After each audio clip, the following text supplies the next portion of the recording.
భీమవరంలో ఇవాళ జనసేన అధినేత పవన్ కళ్యాణ్ పర్యటన రద్దయిందని ఉమ్మడి పశ్చిమ గోదావరి జిల్లా జనసేన పార్టీ అధ్యక్షుడు కొటికెలపూడి గోవిందరావు తెలిపారు.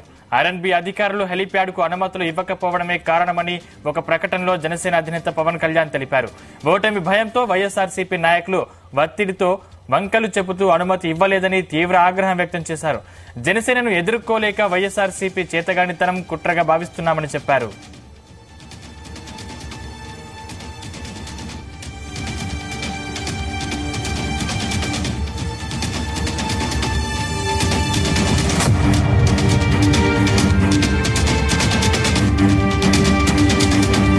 అధికార పార్టీకి అడ్డురాని నిబంధనలు ఆర్ఎన్బి అధికారులు ఇప్పుడు తన పర్యటనకు మాత్రమే చెబుతున్నారని ధ్వజమెత్తారు. టెక్నాలజీ పెరిగినా అధికారులు పరిగణలోకి తీసుకోలేదన్నారు.